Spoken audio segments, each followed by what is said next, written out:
Morning everyone. इससे पहले हमने फर्स्ट यूनिट के तीनों चैप्टर्स को कंप्लीट कर लिया। आज हम न्यू चैप्टर से स्टार्ट करेंगे जो है चैप्टर नंबर 4। इस चैप्टर का नाम है स्पेशल मेथड्स ऑफ रिप्रोडक्शन। यानी हम यहाँ पे सेक्सुअल रिप्रोडक्शन के अलावा जो एसेक्सुअल रिप्रोडक्शन होता है उसमें क्या क्या इंक्लूड होता है उन सबको स्टडी करेंगे। आपको याद होगा फर्स्ट चैप्टर में भी हमने एसेक्सुअल रिप्रोडक्शन और सेक्सुअल रिप्रोडक्शन के बारे में स्टडी किया था। तो ये चैप्टर एक तरह से उसी चैप्टर का एक्सटेंडेड रूप है, राइट। तो वहाँ पे हमने क्या क्या स्टडी किया था, सिंपल एपोमिक्सिस स्टडी किया था जिसको हम डिटेल में यहाँ पढ़ेंगे। एगेमोस्पर्मी स्टडी किया था, उसको भी हम यहाँ पे रिपीट करेंगे। और वेजिटेटिव रिप्रोडक्शन जिसको हमने वहाँ पे ऑलरेडी डिटेल में स्टडी कर लिया, इसलिए हम यहाँ पे उसको स्टडी नहीं करेंगे। तो इस चैप्टर में हम क्या क्या स्टडी करेंगे, एपोमिक्सिस, एगेमोस्पर्मी और एक नया टॉपिक आता है माइक्रो प्रोपगेशन, उसे स्टडी करेंगे। इसके अलावा पॉली एम्ब्रियोनी को भी यहाँ पर डिटेल में स्टडी किया जाएगा। तो आइए चैप्टर को स्टार्ट करते हैं। तो एसेक्सुअल रिप्रोडक्शन को हम डिफाइन कैसे करते हैं, आपको याद होगा मैंने आपको बताया था no meiosis and no syngamy. तो यहाँ पर क्या होता है, no meiosis and no syngamy. तो देखिए, development of new plant without fertilisation, और फर्टिलाइजेशन होने के लिए दो कंडीशन कौन सी होती है, मियोसिस जिससे गैमेट्स का फॉर्मेशन होगा और सिनगेमी। तो यहाँ पे क्योंकि ये एसेक्सुअल रिप्रोडक्शन है तो ये दोनों ही इवेंट्स नहीं होने चाहिए। तो ये हो गया no meiosis and no syngamy. इसके बाद एसेक्सुअल रिप्रोडक्शन के विभिन्न मेथड्स होते हैं एक तरह से कि इन विधियों के द्वारा एसेक्सुअल रिप्रोडक्शन हो सकता है। उसमें पहला है एपोमिक्सिस। तो एपोमिक्सिस पर ध्यान दीजिए। एपोमिक्सिस को स्टडी किया था एक साइंटिस्ट जिनका नाम था हेंस व्रिंकलर ने। किसने किया था, हेंस व्रिंकलर, 1908।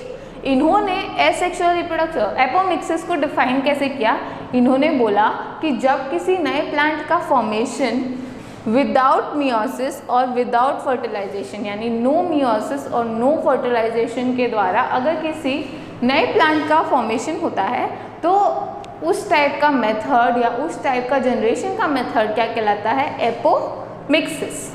फिर एपोमिक्सिस जनरली 2 टाइप्स में डिवाइड करते हैं, क्या, स्पोरोफिटिक एपोमिक्सिस और दूसरा गैमेटोफिटिक एपोमिक्सिस। स्पोरोफिटिक हमें पता है स्पोर बेरिंग जो सेल्स होती है यानी जो स्पोरोफिटिक बॉडी होती है प्लांट की वो 2n टाइप की होती है। यानी अगर प्लांट की कोई 2n टाइप की सेल से नई प्लांट बॉडी तो वो क्या लाएगी, स्पोरोफिटिक एपोमिक्सिस, राइट। और अगर गैमेटोफिटिक, गैमेट हमें पता है n टाइप के होते हैं तो यानी प्लांट की कोई n सेल अकेली ही प्लांट बॉडी का फॉर्मेशन कर लेगी तो उसे हम क्या कहेंगे, गैमेटोफिटिक एपोमिक्सिस। तो इसे हम देखते हैं। स्पोरोफिटिक एपोमिक्सिस को एडवेंटेटिव एम्ब्रियोनी भी कहा जाता है। क्या कहते हैं, एडवेंटेटिव एम्ब्रियोनी। अब एडवेंटिशियस का मतलब आपको पता ही है। एडवेंटिशियस का क्या मतलब होता है, जब किसी रूट से या किसी स्टेम पार्ट के नोडल रीजन से रूट साइडवेज कुछ एडवेंटिशियस रूट्स निकल आती है, राइट। उसे हम एडवेंटिशियस वर्ड से डिनोट करते हैं। एडवेंटिशियस का मतलब क्या होता है, ओरिजिनल के साइड बाय वाले पार्ट से कोई चीज़ को निकलना जो ओरिजिनल की तरह बिहेव करे। तो यहाँ पे भी एम्ब्रियोनी, एम्ब्रियोनी का मतलब क्या होता है, एम्ब्रियो का बनना, राइट, एम्ब्रियो का प्रेजेंस। तो एडवेंटिव एम्ब्रियोनी यानी कोई और चीज़ एम्ब्रियो की तरह बिहेव करने लग जाएगी, इसलिए क्या, एडवेंटिव एम्ब्रियोनी। अब ये एडवेंटिव एम्ब्रियोनी को 2 टाइप की सेल्स शो कर सकता है। आपको याद होगा कि हमने जब ओव्यूल की स्ट्रक्चर को स्टडी किया था, कुछ ऐसी थी हमारी ओव्यूल की स्ट्रक्चर। ये जो न्यूसेलस वाला पार्ट था, ये जो ब्लैक पोर्शन में रब कर रही हूँ, ये और ये जो इंटेग्यूमेंट थे, ये दोनों कैसे थे, डिप्लॉइड सेल से। हैप्लॉइड सेल तो सारी अंदर थी एम्ब्रियो सैक के अंदर, राइट। तो ओव्यूल में इंटेग्यूमेंट्स और ये न्यूसेलस यानी बीजांड काय, ये जो 2 चीज़ें थी, ये दोनों चीज़ें क्या थी, डिप्लॉइड टाइप की सेल थी। तो ये इंक्लूड होगा स्पोरोफिटिक एपोमिक्सिस के अंदर। यानी अगर न्यूसेलस और इंटेग्यूमेंट न्यू प्लांट बॉडी का यानी नए पौधे का जनरेशन कर दे तो इसे हम क्या कहेंगे, स्पोरोफिटिक एपोमिक्सिस या एडवेंटिव एम्ब्रियोनी। दूसरा टाइप है इसका गैमेटोफिटिक एपोमिक्सिस। गैमेटोफिटिक एपोमिक्सिस में क्या इंक्लूड होता है? गैमेटोफिटिक मैंने आपको बताया गैमेट्स फॉर्मेशन होगा, यानी कोई भी एन टाइप की हैप्लॉइड टाइप की सेल अगर न्यू प्लांट को फॉर्म कर दे या फॉर्मेशन कर दे तो ये किस में इंक्लूड होगा? गैमेटोफिटिक एपोमिक्सिस में। तो यहाँ पे देखिए बाय हैप्लॉइड एम्ब्रियो सैक, यानी एम्ब्रियो सैक की हैप्लॉइड सेल। अब एम्ब्रियो सैक की स्ट्रक्चर अगर मैं दोबारा बनाऊं तो यहाँ पर ध्यान दीजिए,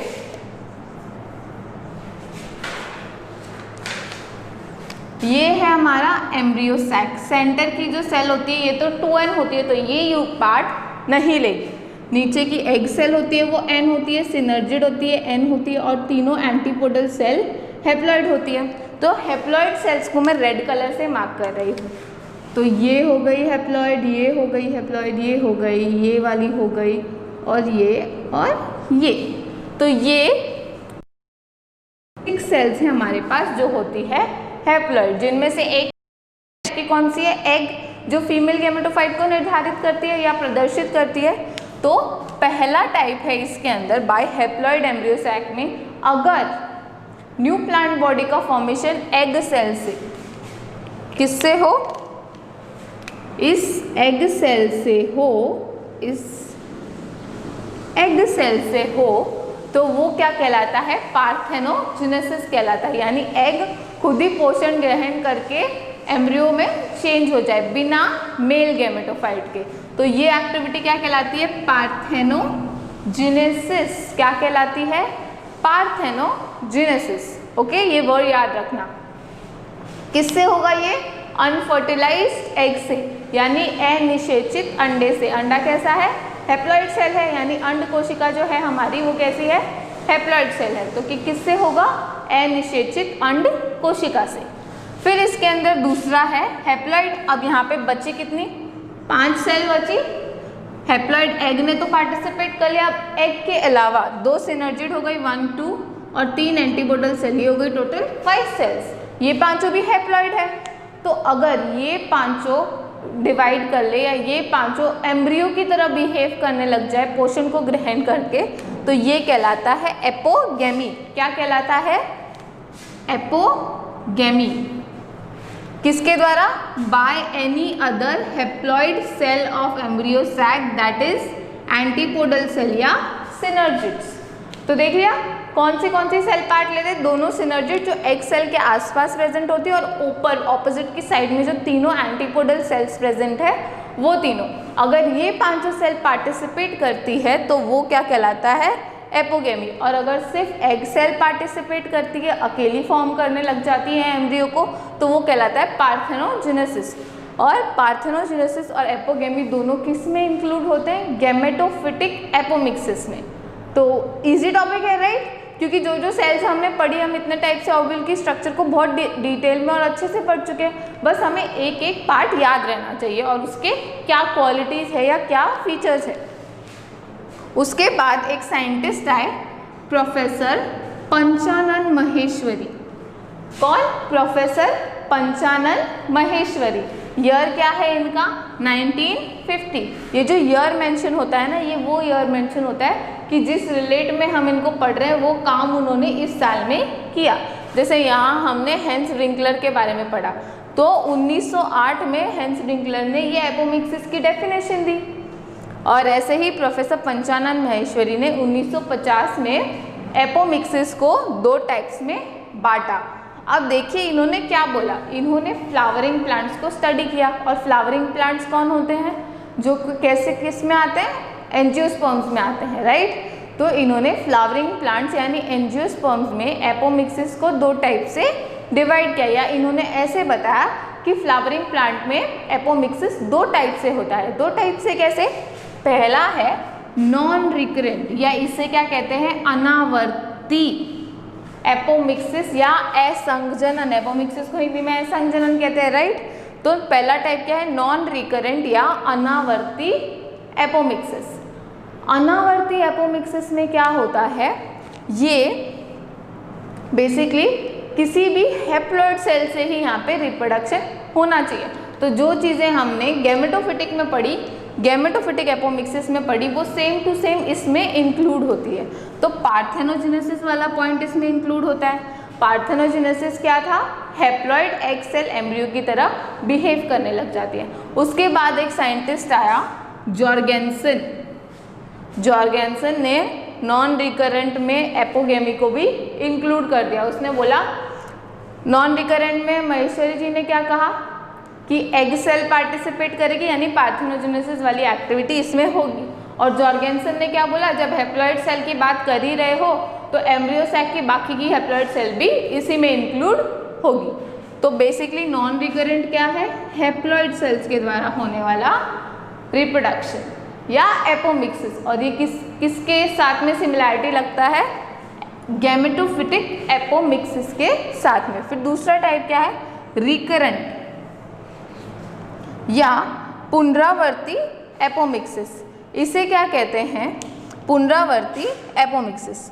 पुनरावर्ती एपोमिक्सिस में क्या होता है या रिकरेंट एपोमिक्सिस में क्या होता है कि improper meiosis resulting in diploid female gametophyte, यानी यहाँ पर जो आर्किस्पोरियल मदर सेल होती है, यानी मेगास्पोर मदर सेल जो होती है उसमें मियोसिस होके मेगास्पोर बनता है, हमें पता है, राइट।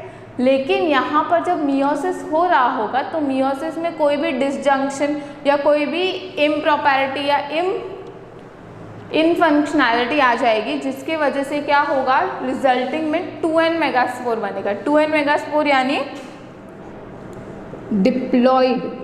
कैसा मेगास्पोर बनेगा? डिप्लॉइड टाइप का मेगास्पोर बनेगा।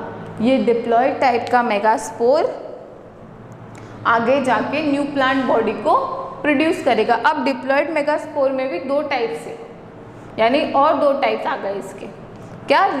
रिकरेंट में, पुनरावर्ती में क्या हो रहा था कि जो मेगास्पोर मदर सेल थी उसमें जब मियोसिस हो रहा था वो ठीक से नहीं होता, यानी उसमें कोई गलती हो जाती है जिससे 2n बननी चाहिए, अलग अलग 2n बननी चाहिए ना, 4 टाइप की n सेल्स बननी चाहिए, 4 हैप्लॉइड सेल्स, पर उसकी जगह पे क्या बन जाता है यहाँ पर 2 डिप्लॉइड एग सेल्स या कोई भी सेल्स। ओके, यहाँ पे क्या होगा, नॉन डिस्जंक्शन हो जाएगा, यानी क्रोमोसोम आधे आधे बटेंगे नहीं, पूरा एक ही जगह चला जाएगा। तो ये कैसा हो जाएगा? डिप्लॉइड। अब इसके दो टाइप्स में देखिए, पहला क्या आता है? जनरेटिव एपोस्पोरी, यानी यहाँ पे 2n टाइप का एम्ब्रियो सैक बनेगा। ओके, जैसा कि मियोसिस के रिजल्ट में हो गया, क्या 2n टाइप का एम्ब्रियो सैक बनेगा। ये प्रोसेस कैसे होगी कि यहाँ पर ध्यान दीजिए, ये हमारा megaspore mother cell MMC, megaspore mother cell, इसको क्या करना था,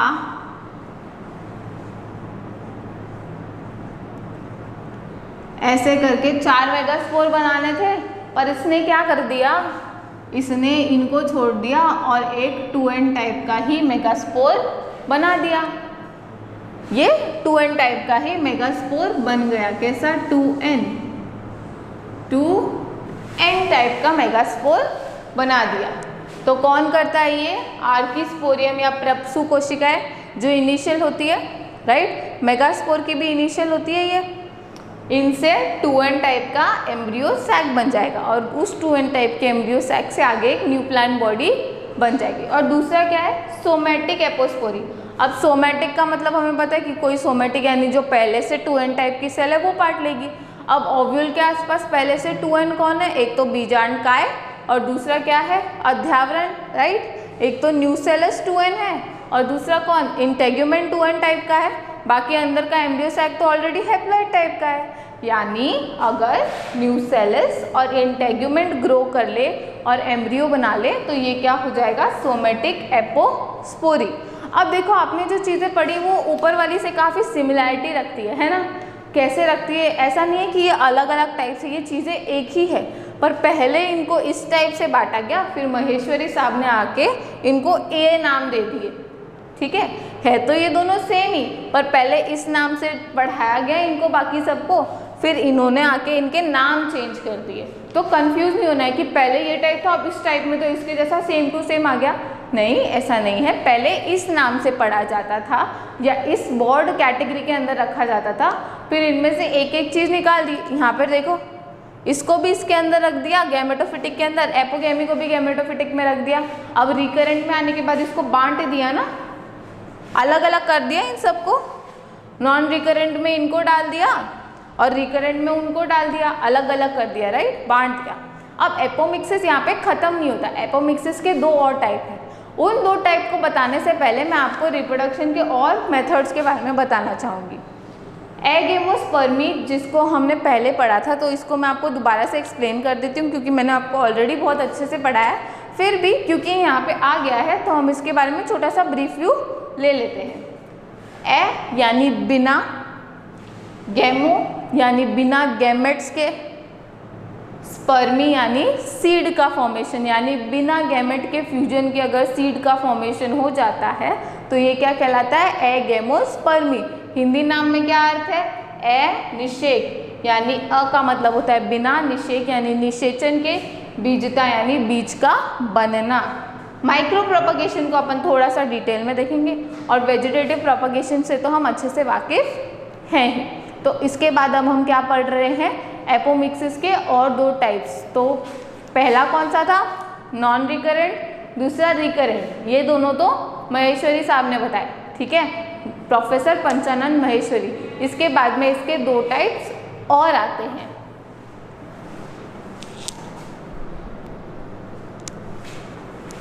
तीसरा टाइप है एपोमिक्सिस का adventitious embryony. Adventitious embryony same to same होती है स्पोरोफिटिक एपोमिक्सिस की तरह। स्पोरोफिटिक में कौन पार्ट ले रहा था? कोई भी 2n सेल जो ओव्यूल के आसपास प्रेजेंट हो, तो वो कौन सी होती है? न्यूसेलस, यानी इसको हम कहते हैं बीजांडकाय या फिर अध्यावरण, या जिसे हम क्या कहते हैं? Integument. Same to same as sporophytic apomixis, बस इसका दूसरा नाम क्या हो गया? Adventitive embryony. ये नाम मैंने आपको तभी भी बताया था जब हम स्पोरोफिटिक एपोमिक्सिस को स्टडी कर रहे थे। अगला पॉइंट है वेजिटेटिव एपोमिक्सिस। वेजिटेटिव एपोमिक्सिस एक अलग टॉपिक है, यानी अलग प्रकार की प्रोसेस है। इस प्रोसेस में क्या होगा कि जहाँ पर यानी स्टेम के जिस ब्रांच पर फ्लावर लगने वाला होता है वहाँ पर फ्लावर की जगह पे कोई कलिका, बड या प्रोपग्यूल लगता है। प्रोपग्यूल या बड क्या होते हैं? किसी भी प्लांट का छोटा रूप। जैसे मैंने आपको याद होगा अगेव प्लांट पे मैंने आपको पिक्चर्स दिखाई थी उसके बर्ड्स की, राइट? आपको याद होगा मैंने एक पिक्चर्स का एक वीडियो पीछे अटैच किया था जिसमें हमने अगेव प्लांट में बर्ड्स देखे थे। वो प्लांट कैसा था? अगेव की प्लांट बॉडी ऐसी थी कुछ, और उसके इस ब्रांच पे बर्ड्स लगे हुए थे। वो छोटे छोटे ऐसे ऐसे बर्ड्स थे, राइट, जिनमें नीचे हल्की सी रूट ग्रोथ भी हो रही थी। तो यहाँ पर क्या होगा? वेजिटेटिव एपोमिक्सिस में फ्लावर लगने की जगह पे बड या प्रोपग्यूल लग जाएंगे। अब ये बड या प्रोपग्यूल मेन प्लांट बॉडी से अलग होकर नीचे गिरकर डिटैच होकर नई प्लांट बॉडी का फॉर्मेशन कर देंगे। इसके बाद हम एपोमिक्सिस में क्या स्टडी करते हैं कि एपोमिक्सिस का इम्पोर्टेंस क्या है। एपोमिक्सिस के इम्पोर्टेंस में सबसे बड़ा और सबसे इम्पोर्टेंट पॉइंट क्या है? क्लोन का फॉर्मेशन। क्लोन फॉर्मेशन क्या होता है? क्लोन आपने सुना होगा, शायद आप में से बहुत लोगों को पता भी होगा। क्लोन क्या होती है? बेसिकली ऐसा कोई नया जीव होता है जो अपने पेरेंट के बिल्कुल समान हो, जेनेटिकली भी सेम हो और सोमैटिकली सेम तो होना ही है। तो ऐसी कोई प्लांट बॉडी जनरेट करना या ऐसा कोई नया प्लांट जनरेट करना जो पेरेंट प्लांट के बिल्कुल सिमिलर हो। क्योंकि एपोमिक्सिस में कोई भी सेक्सुअल रिप्रोडक्शन जैसी एक्टिविटी नहीं हो रही है, इसलिए जो सेल बनेगी, जो न्यू प्लांट बॉडी का फॉर्मेशन करेगी, वो बिल्कुल अपने पेरेंट के आइडेंटिकल होगी, सेम टू सेम, जैसा कि हम बोलते हैं कार्बन कॉपी होगी। तो इसके इंपॉर्टेंस में पहला पॉइंट क्या है? फॉर क्लोन फॉर्मेशन, बिकॉज क्योंकि no meiosis, therefore daughter plant same as parent plant. क्योंकि यहाँ पर मियोसिस नहीं होता इसलिए क्लोन फॉर्मेशन में ये यूजफुल होता है। अब सेकेंड पॉइंट क्या है? इसके वजह से जो सीड फॉर्मेशन होगा उससे हम नया प्लांट जब कभी भी ग्रो करवा सकते हैं, राइट? तो सेकेंड पॉइंट क्या बनता है कि या एसेक्सुअल रिप्रोडक्शन से जो भी नया सीड बनेगा उस सीड को हम जब कभी भी ग्रो करेंगे तो वो अपने पेरेंट प्लांट का क्लोन ही होगा, राइट। तो सेकेंड पॉइंट भी क्लोन पर डिपेंड है, फॉर्मेशन, और दूसरा क्या है, सीड से क्लोन का फॉर्मेशन। तो seed formation by asexual reproduction use for cloning. फिर अगला पॉइंट है advantageous characters can be stored for longer time in crop plants. यानी अगर मैं समझो कोई क्रॉप प्लांट है, जैसे चावल की खेती करवा रहे हैं हम, या गेहूं या बाजरे की खेती करवा रहे हैं, और एक पेरेंट प्लांट हमें ऐसा मिल रहा है जिससे हमें बहुत अच्छी यील्ड मिल रही है, यानी उसमें बहुत सारी गेहूं की बालियां लग रही है और उनमें बहुत सारे बीज हो रहे हैं, तो ये तो हमारे लिए एडवांटेजेस कैरेक्टर हो गया, राइट, क्योंकि उसमें बहुत सारे सीड्स लग रहे हैं। अब एक प्लांट पर बहुत सारे सीड लगना तो फायदे की बात है, तो ये क्या कैरेक्टर हो गया, ये एक फायदे का कैरेक्टर हो गया। अब इस प्लांट में अगर मैं एपोमिक्सिस करवा दूं तो इससे जो नया प्लांट बनेगा वो तो पेरेंट प्लांट से एकदम सेम टू सेम होगा, राइट। तो इस तरह से पेरेंट प्लांट से सिमिलर प्लांट मिल जाएगा और हम क्या करेंगे, अच्छा वाला कैरेक्टर एक अगली पीढ़ी तक ट्रांसफर कर लेंगे और इसको हम अपने यूज़ के लिए यूज़ कर सकते हैं। तो एडवांटेजेस कैरेक्टर को बनाए रखना किसी क्रॉप प्लांट में। फिर क्या है, hybrid seeds easily form because no reduction of characters. Hybrid seeds क्या होते हैं, हाइब्रिड सीड एक ऐसा सीड होता है जिसे दो अलग अलग प्लांट से बनाया जाता हो, यानी हाइब्रिड प्लांट एक ऐसा प्लांट है जो दो अलग अलग प्लांट से बना हो। अब ऐसा कोई पेरेंट प्लांट हो जो ऑलरेडी बहुत सारा वेरिएशन रखता है, जिसके अंदर, जैसे आपको मैं सिंपल एग्जांपल से समझाती हूँ, हाइब्रिड वेजिटेबल्स बहुत ग्रो किए जाते हैं, आपने सुना होगा संकर बीज आते हैं मूंग के, मोट के, या हाइब्रिड वेजिटेबल्स भी बहुत आते हैं, आपने देखे होंगे, राइट। तो एक ऐसा हाइब्रिड वेराइटी ग्रो किया गया है, किसका, कैरेट का, जिसमें नीचे कैरेट होता है और ऊपर की तरफ हम कोई अन्य फ्रूट लगा सकते हैं। ऐसे बहुत सारे हाइब्रिड वेराइटीज है जो लार्ज लेवल पर ग्रो नहीं किए जाते, पर माइन्यूट लेवल पर यानी छोटे लेवल पर साइंटिस्ट इन पर काम कर रहे हैं और ऐसे प्लांट्स बनाए भी जा चुके हैं। आपको याद होगा एक ऐसा पौधा हमने पढ़ा था, हम आगे इस चैप्टर इसी 12th क्लास की बुक में ही पढ़ेंगे। एक प्लांट होता है जिसका नाम होता है पोमैटो। क्या नाम होता है, पोमैटो। अब ये पोमैटो नाम देख के आपको समझ में आ रहा होगा कि ये पोटैटो और टोमेटो का मिक्स है, पोटैटो और टोमेटो का हाइब्रिड प्लांट है। ऐसे ही बहुत सारे प्लांट्स बनाए जाते हैं, हम इनके एग्जाम्पल को आगे वाले चैप्टर्स में बिल्कुल डिटेल में स्टडी करेंगे। अपनी जो 3rd यूनिट है वो इसी को आगे डिफाइन करती है, यानी इसी को आगे कंप्लीट करती है। उसमें भी हम ये ऐसे बहुत सारे मेथड्स पढ़ेंगे। तो ऐसे प्लांट जो दो अलग अलग प्लांट से बने उन्हें हम हाइब्रिड प्लांट कहते हैं। अब मेरे पास एक ऐसा हाइब्रिड प्लांट है, उसे मैं एपोमिक्सिस से ग्रो कर रही हूँ, यानी उस प्लांट के अंदर जो हाइब्रिड कैरेक्टर है दो अलग अलग प्लांट के, उस कैरेक्टर को तो मैं कई संततियों तक लेके जा सकती हूँ, राइट। तो उसमें से भी मैं एडवांटेजेस कैरेक्टर को बनाए रख सकती हूँ। इसीलिए hybrid seeds easily grown, easily form because there is no reduction of characters. क्योंकि जब हम एडवांटेजेस कैरेक्टर को आगे से आगे ले जा रहे हैं, मतलब किसी भी कैरेक्टर की हानि नहीं हो रही है ना, बीच में ह्रास नहीं हो रहा है किसी भी कैरेक्टर का, तो ये सारे क्या है, एपोमिक्सिस के इंपॉर्टेंस या एक तरह से सिग्निफिकेंस हम कह सकते हैं। इसके बाद आता है micro propagation. Micro propagation per unit number 3 में एक पूरा चैप्टर है, वहाँ पर भी हम उसको डिटेल में पढ़ेंगे, पर यहाँ पर मैं आपको एक ब्रीफ व्यू दे देती हूँ। आपकी बुक में भी थोड़ा सा ब्रीफ व्यू दे रखा है, इसलिए मैं भी आपको एक्सप्लेन कर देती हूँ। माइक्रो प्रोपगेशन क्या होता है, माइक्रो का क्या मतलब होता है, कोई छोटी चीज़। जैसे हम प्लांट की कोई छोटी चीज़ लेंगे, छोटी चीज़ से मेरा क्या मतलब है, या तो प्रोटोप्लास्ट लेंगे, या प्लांट की कोई सेल ले सकते हैं, या कोई टिश्यू ले सकते हैं, या कोई वेस्कुलर बंडल का छोटा पार्ट ले सकते हैं, और उसको हम क्या करेंगे, कल्चर मीडियम में ग्रो करेंगे। अब ये कल्चर मीडियम क्या होता है, कल्चर मीडियम एक ऐसा मीडियम होता है जिसके अंदर बहुत सारा न्यूट्रिशन भरा होता है। अब इस ऐसे किसी मीडियम में मैं किसी भी जीव को रखूं, जैसे एक एनालॉजी से समझते हैं, जैसे अभी क्वारंटाइन पीरियड चल रहा था, राइट।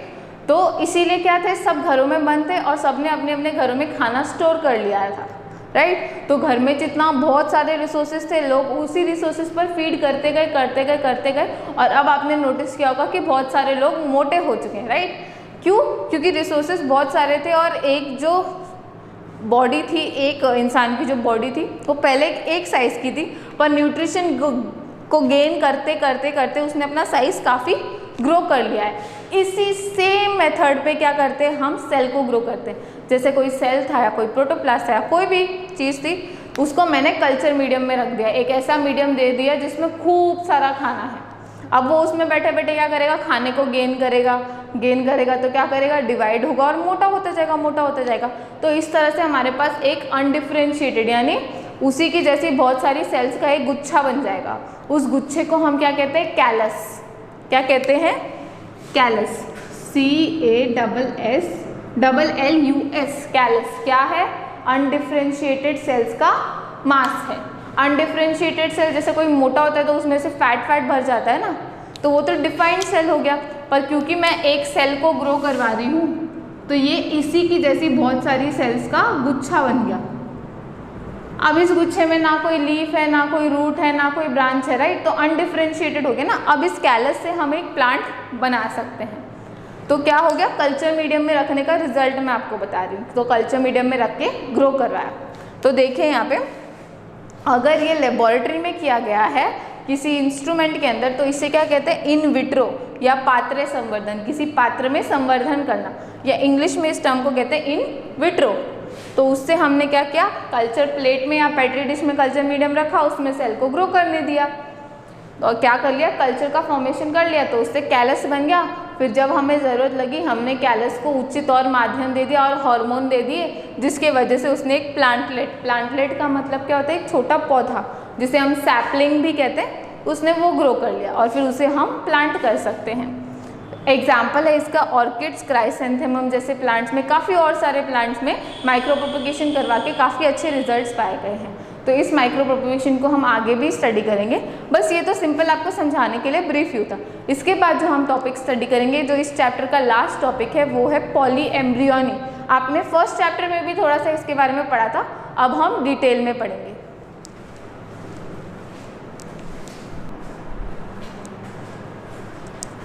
अब हमारा टॉपिक है पॉली एम्ब्रियोनी।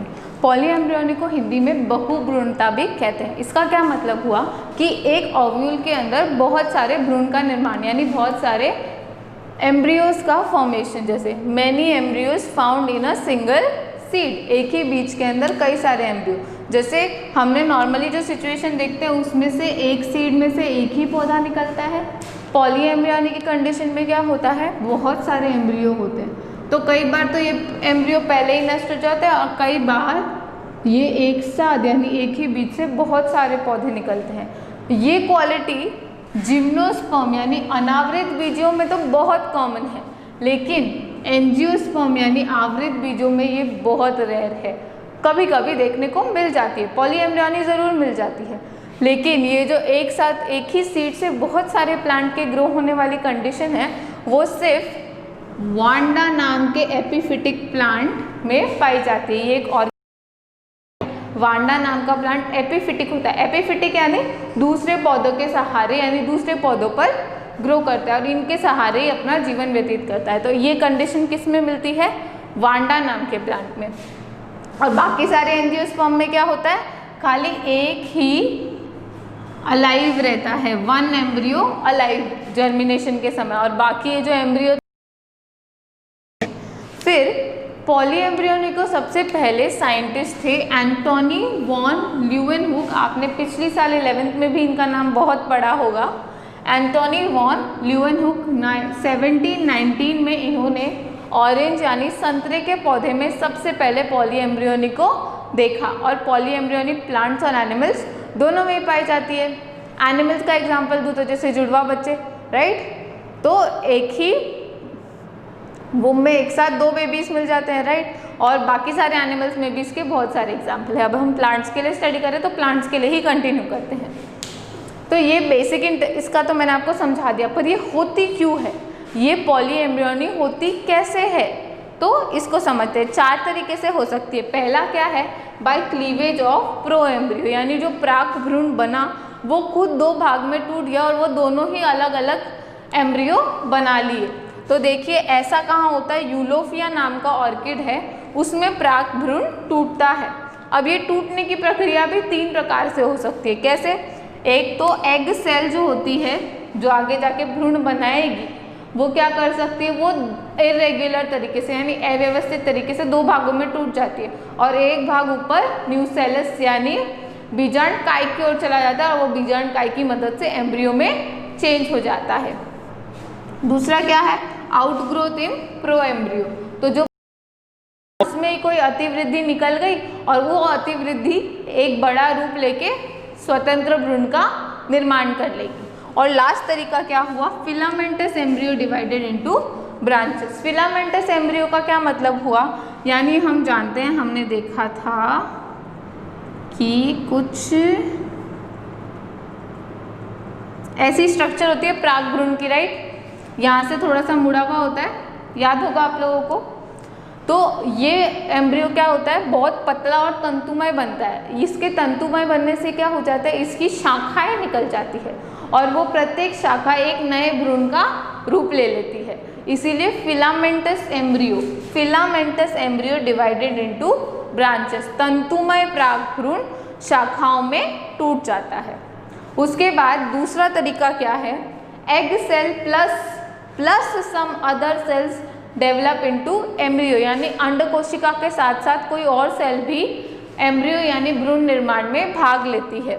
तो ये कैसा होता है, या तो फर्टिलाइज्ड या अनफर्टिलाइज्ड सिनर्जिड, यानी जो सहायक कोशिकाएं होती है जो एग के आसपास होती है। ये एम्ब्रियो था, यहाँ पर एक सेल थी, इसके साथ में दो कोशिकाएं होती है ना जिन्हें हम सिनर्जिड्स कहते हैं।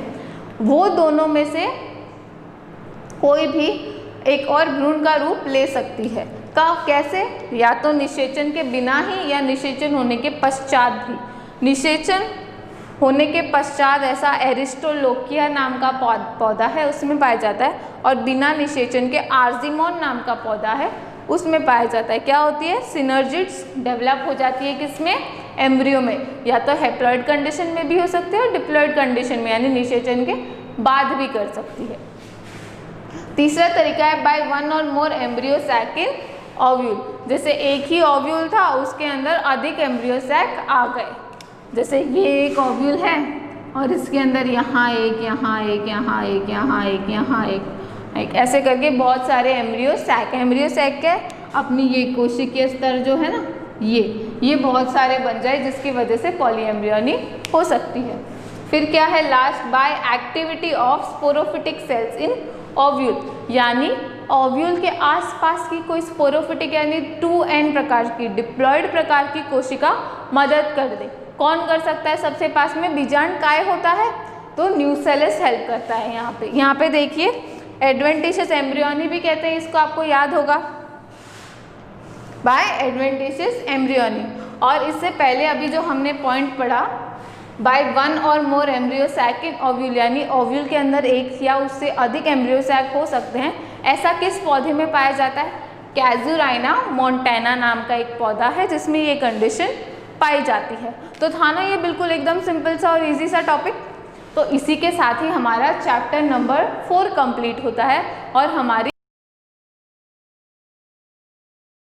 चैप्टर नंबर 3 और चैप्टर नंबर 4 का रिवीजन करेंगे और उसके बाद मैं आपको अलग से इस पूरी यूनिट के क्वेश्चंस भी सॉल्व करवाऊंगी। Okay, thank you.